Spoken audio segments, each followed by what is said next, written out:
साथियों, आज हम लोग पढ़ने वाले इतिहास का एक पन्ना जो बौद्ध धर्म के बारे में। भगवान गौतम बुद्ध के बारे में आज पढ़ने वाले, उनकी जीवनी के बारे में पढ़ने वाले, जो हमें आने वाले परीक्षाओं के अंदर बहुत हेल्प मिलेगी। साथियों, बौद्ध धर्म के जो संस्थापक है वो है गौतम बुद्ध। इन्हें एशिया का ज्योतिपुंज, लाइट ऑफ एशिया कहा जाता है। भगवान बुद्ध का जो जन्म है 563 ईसा पूर्व में कपिलवस्तु के लुम्बिनी नामक स्थान पर हुआ। इनके पिता का नाम सुद्धोधन, ये शाक्य गण के मुखिया थे। भगवान बुद्ध भी कौन से जो गण के थे, यानी कि कौन से कुल के थे, तो वो एक शाक्य गण के थे। साथियों, इसकी माता का नाम माया देवी था, लेकिन इनके जन्म के 7वें दिन ही इनकी माता का देहांत हो जाता है। लेकिन इनकी एक सौतेली माता है जिनका इसका लालन और पालन करने वाली माता है, जिसका नाम है प्रजापति गौतमी। कौन है? सौतेली माँ प्रजापति गौतमी, जो महात्मा बुद्ध का लालन पालन करके उनको बड़ा करती है। आपसे बहुत बार पूछा जाता है एग्जामों के अंदर कि भगवान बुद्ध यानी कि गौतम बुद्ध का बचपन का नाम क्या है, तो भगवान बुद्ध के बचपन का नाम है सिद्धार्थ। क्या नाम है? सिद्धार्थ नाम है। साथियों, गौतम बुद्ध का भी विवाह हुआ था। ये 16 वर्ष की अवस्था में इनकी जो पत्नी का नाम है वो है यशोधरा। क्या नाम है? इनकी पत्नी का नाम है यशोधरा और इनके पुत्र का नाम है राहुल। ये भी घोड़ी चढ़ करके अपनी शादी के लिए गए थे। ठीक है।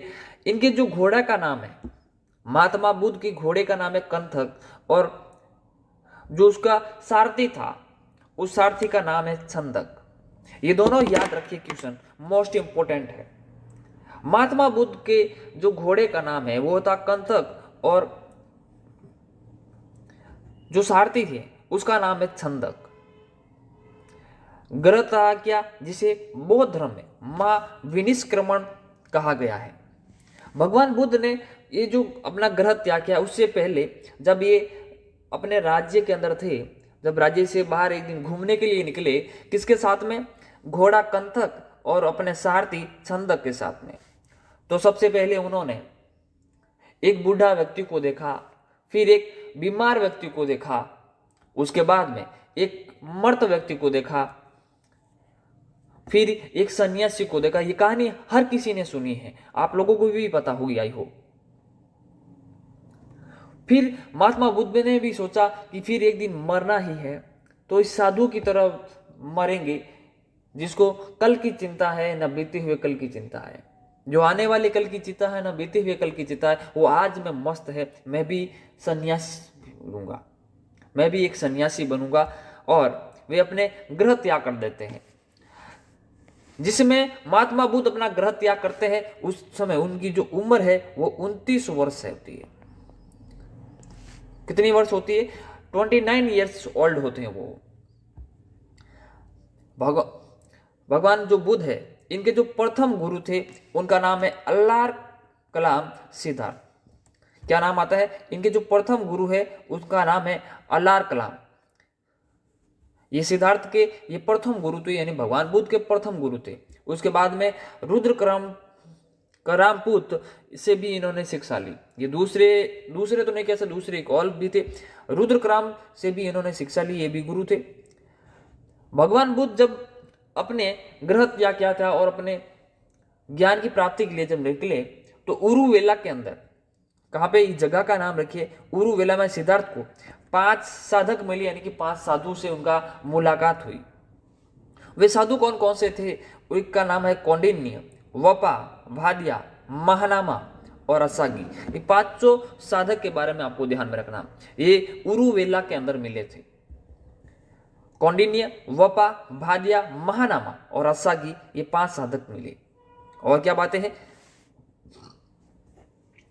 साथियों? जब भगवान बुद्ध अपने घर से 29 वर्ष की अवस्था से निकले और 35 वर्ष के बीच का जो समय है, जिसमें भगवान बुद्ध का जो तपस्या का जो समय है, उसको आर्य पर्यसना कहते हैं।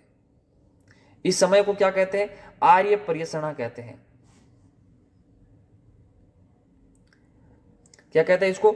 आर्य पर्यसना कहते हैं। और क्या खास बातें हैं? 35 वर्ष की आयु में वैशाख की पूर्णिमा की रात निरंजना नदी, ये जो निरंजना नदी चल रही है आपके सामने, फल्गु नदी, जिसका दूसरा नाम है फल्गु नदी, पीपल वृक्ष के नीचे सिद्धार्थ को ज्ञान की प्राप्ति हुई। पीपल वृक्ष को हम लोग अश्वत्थ भी कहते हैं। क्या कहते हैं साथियों? यहां पर कभी भी एग्जामिनर आपसे पीपल का वृक्ष ना देकर के अश्वत्थ का वृक्ष दे दे तो आपको गलत नहीं करना। वे अश्वत्थ के वृक्ष के नीचे भगवान बुद्ध को ज्ञान की प्राप्ति होती है और भगवान बुद्ध सिद्धार्थ से गौतम बुद्ध बन जाते हैं। क्या बन जाते हैं? गौतम बुद्ध बन जाते हैं। और जब गौतम बुद्ध बन जाते हैं तो अपने ज्ञान को और भी लोगों तक पहुंचाने का जो काम करेंगे, फिर जब ज्ञान को वो बांटने लगे तो वो तथागत कहलाए। क्या कहलाए? ज्ञान को दूसरों पर बांटना क्या कहलाता है? तथागत कहलाता है। कथा को कहने वाला तथागत। बुद्ध ने अपना पहला जो उपदेश है वो सारनाथ ऋषि पतनम में दिया। बहुत बार परीक्षाओं के अंदर ये सवाल पूछा हुआ है कि बुद्ध ने प्रथम उपदेश कहाँ दिया, तो भगवान बुद्ध ने प्रथम उपदेश सारनाथ के ऋषि पतनम में दिया, जिसे बौद्ध धर्म में धर्म चक्र परिवर्तन कहते हैं। क्या कहा जाता है? धर्म चक्र परिवर्तन कहा जाता है। याद रह जाएगा, धर्म चक्र परिवर्तन किसे कहते हैं? बुद्ध का जो प्रथम उपदेश है वो सारनाथ के अंदर दिया गया था, जिसे हम लोग कहते हैं धर्म चक्र परिवर्तन। साथियों, बुद्ध की जो मृत्यु हो 80 वर्ष की अवस्था में 483 ईसा पूर्व में कुशित नारा देवरिया उत्तर प्रदेश में चुन द्वारा अर्पित भोजन के बाद हो गई, जिसे बौद्ध धर्म में महापरिनिर्वाण कहा जाता है। क्या कहा जाता है? महापरिनिर्वाण कहा जाता है। बुद्ध का जो प्रिय शिष्य था साथियों, उसका नाम है आनंद। क्या नाम है? आनंद। और क्या खास बातें हैं बुद्ध धर्म के बारे में? चतुर्थ बौद्ध संगीति के बाद बौद्ध धर्म दो भागों के अंदर बट गया था, एक हीनयान, दूसरा था महाधान में। बुद्ध ने सांसारिक दुखों के संबंध में 4 आर्य सत्यों का उपदेश दिया था। वो 4 आर्य सत्य कौन कौन से आपसे किसी भी समय पूछे जा सकते हैं एग्जामों के अंदर। एक है दुख, एक है दुख समुदाय, दुख निरोध गामिनी प्रतिपदा। उन्होंने कहा ये संसार दुखों से भरा है, ये दुखों का समुदाय है, दुख निरोध गामिनी प्रतिपदा है। और क्या खास बातें हैं? इस संसारिक दुखों से मुक्ति हेतु बुद्ध ने अष्टांगिक मार्ग की बात कही। ये अष्टांगिक जो मार्ग है, इसके कौन कौन से साधक थे? समयक दृष्टि, समयक संकल्प, आपका संकल्प होना चाहिए, समयक वाणी, समयक कर्मांत, समयक आजीव, समयक व्यायाम, समयक स्मृति और समयक समाधि। ये अष्टांगिक मार्ग है भगवान बुद्ध की। साथियों, आप लोगों ने डाकू अंगुलीमाल और महात्मा बुद्ध की कहानी आप लोगों ने सुनी होगी। जो जंगल के अंदर जो भी आता उनसे लूट लेता और उसकी अंगुली काटकर अपने गले के अंदर पहन लेता। साथियों, वैशाली की पुत्रवधु आम्रपाली जो एक वैश्या थी, वो भी भगवान बुद्ध की शिष्या बन गई थी। ये भी कहानी आप लोगों ने सुनी होगी। वैशाली, ये आम्रपाली जिसका नाम क्या है, वैशाली की जो पुत्रवधु आम्रपाली है, ये भी भगवान बुद्ध की शिष्या थी। अगला पॉइंट, बुद्ध धर्म के त्रिरत्न हैं। कितने रत्न हैं? त्रिरत्न। वो कौन कौन से शब्द है वो ध्यान रखिए। बुद्ध, धम्म और संघ। बुद्ध, धम्म और संघ। अब सबसे मोस्ट इंपोर्टेंट क्वेश्चन हर बार एग्जामों के अंदर पूछा जाता है कि प्रथम बौद्ध संगीति कब हुई, उसका अध्यक्ष कौन था, उस समय वहां का राजा कौन था। तो इस पॉइंट्स को समझते पहले कि वो कहां पर हुई। साथियों, जो प्रथम बौद्ध संगीति है वो 483 ईसा पूर्व के अंदर हुई थी। कब होती है? 483 ईसा पूर्व के अंदर होती है। कहां पर होती है? राजगृह के अंदर होती है। जगह का नाम क्या है? राजगृह। और उसका अध्यक्ष कौन था? तो अध्यक्ष था किसने की? महाकश्यप ने। और उस समय राजा था अजात शत्रु। किसका शासन था? अजात शत्रु का शासन था। अध्यक्ष था किसने की? महाकश्यप। ये विशाल महान सम्मेलन हुआ था। इसलिए पहला सम्मेलन महाकश्यप, याद रखिए, अध्यक्षता किसने की? महाकश्यप ने। कहां पे हुई? राजगृह के अंदर। उसके 100 वर्ष बाद दूसरी बौद्ध संगीति होती है 383 ईसा पूर्व के अंदर। यह होती है साथियों वैशाली के अंदर। और वैशाली के बाद में एक बार और बता देता हूं आपको, भगवान बुद्ध ने सर्वाधिक जो उपदेश है वैशाली के अंदर दिए थे,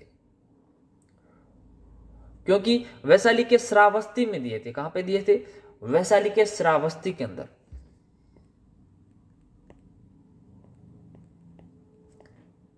क्योंकि भगवान बुद्ध का अपना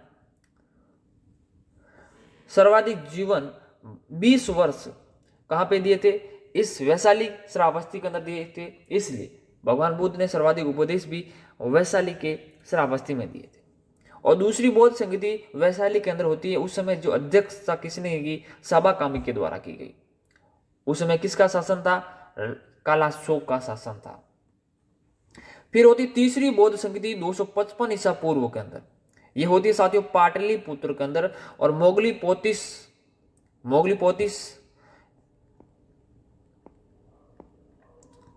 इसकी अध्यक्षता करते हैं। और उस समय जो शासन है वो अशोक का था।